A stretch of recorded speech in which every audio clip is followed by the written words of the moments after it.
ನಂದೇನು ಪಾದಯಾತ್ರೆ ಇಲ್ಲ. ಜನತಾದಳದ ಯುವಜನತಾದಳದ ಅಧ್ಯಕ್ಷ ಪಾದಯಾತ್ರೆ ಅವ್ರು ನಿಖಿಲ್ ಕುಮಾರಸ್ವಾಮಿ ನೇತೃತ್ವದಲ್ಲಿ ನಮ್ಮ ಶಾಸಕ ಮಿತ್ರರು ಎಲ್ಲ ಸೇರಿ ಇವತ್ತು ಪಾದಯಾತ್ರೆ ಇಟ್ಕೊಂಡಿದ್ದಾರೆ. ಒಂದು ನಮ್ಮ ಮಾಧ್ಯಮದ ಸ್ನೇಹಿತರ ಮುಖಾಂತರ ಸರ್ಕಾರಿ ಕೇಳ್ತಕ್ಕಂಥದ್ದು. ನಿನ್ನೆ ದಿನ ನಾನು ಬೆಂಗಳೂರಿನಲ್ಲಿ ಯಾವೊಂದು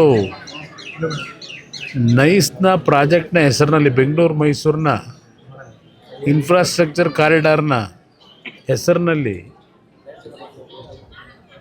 ಕಳೆದ 30 ವರ್ಷಗಳಿಂದ ರಸ್ತೆ ಕೆಲಸದ ಹೆಸರಿನಲ್ಲಿ ರೈತರ ಭೂಮಿನ ಲೂಟಿ ಮಾಡಿ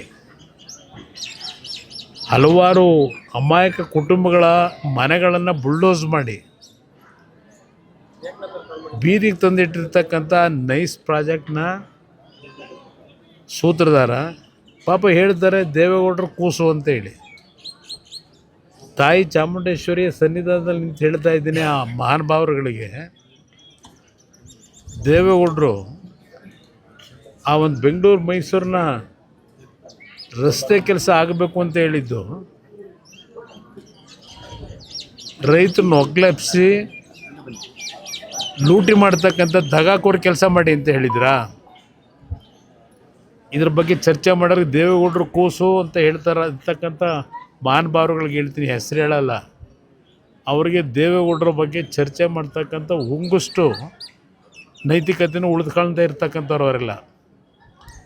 ರಾಜ್ಯದ ಅಭಿವೃದ್ಧಿಗೋಸ್ಕರವಾಗಿ ಒಂದು ಮೂಲಭೂತ ಸೌಕರ್ಯ ಕೊಡಬೇಕು ಅಂತಕ್ಕಂಥ ದೃಷ್ಟಿಯಿಂದ ಅವತ್ತು ಈಗಿನ ರೀತಿಯಲ್ಲಿ ಸರ್ಕಾರಗಳು ಆರ್ಥಿಕವಾಗಿ ಶಕ್ತಿ ಹೊಂದಿರಲಿಲ್ಲ. ಅವತ್ತು ಬಹುಶಃ ದೇವೇಗೌಡರ ಕಾಲದಲ್ಲಿ 3,000 ಕೋಟಿ ಕರ್ನಾಟಕ ರಾಜ್ಯದ ಬಜೆಟ್ಟು. ಆ ಹಿನ್ನೆಲೆಯಲ್ಲಿ ಅವತ್ತೇನೊಂದು 15-20 ಮಕ್ಕಳು ತೀರ್ಕೊಂಡು ಹೋಗಿದ್ದಾರೆ ಆಕ್ಸಿಡೆಂಟ್ನಲ್ಲಿ. ಒಂದು ಒಳ್ಳೆಯ ಸುಸಜ್ಜಿತ ರಸ್ತೆ ಆಗಬೇಕು ಅಂತ ತೀರ್ಮಾನ ತಗೊಂಡ್ರು. ಡೆಲ್ಲಿಗೆ ಹೋದರು. ಡೆಲ್ಲಿಗೆ ಹೋದ ನಂತರ ಇಲ್ಲಿ ಏನೇನಾಯಿತು 30 ವರ್ಷದಲ್ಲಿ? 2002ಕ್ಕೆ ಅವರು ಚುನಾವಣೆ 1999ರಲ್ಲಿ ಜನ ಸೋಲಿಸಿದ್ರು.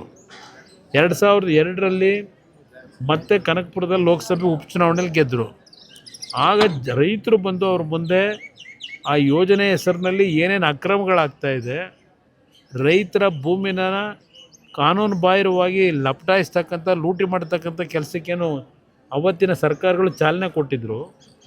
ಅದನ್ನು ಹೇಳಿದ ಮೇಲೆ ನಿರಂತರವಾಗಿ ಆ ಪ್ರಾಜೆಕ್ಟ್ನ ವಿಷಯದಲ್ಲಿ ಆಗಿರ್ತಕ್ಕಂಥ ಕಾನೂನು ಬಾಹಿರ ಚಟುವಟಿಕೆಗಳು, ಇಲ್ಲೀಗಲ್ ಆ್ಯಕ್ಟಿವಿಟೀಸ್ ಬಗ್ಗೆ ಧ್ವನಿ ಎತ್ತಕ್ಕಂಥ ಕೆಲಸ ಏನು ಮಾಡಿದ್ರು.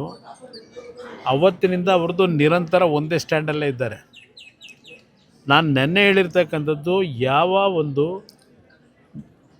28ನೇ ತಾರೀಕು ಕರ್ನಾಟಕ ಹೈಕೋರ್ಟ್ನಲ್ಲಿ ಡಬಲ್ ಬೆಂಚ್ನಲ್ಲಿ ಕೊಟ್ಟಿರ್ತಕ್ಕಂಥ ತೀರ್ಪಿನ ಹಿನ್ನೆಲೆಯಲ್ಲಿ ಸರ್ಕಾರಿ ಕೇಳ್ತಾ ಇರೋದು ನಾನು.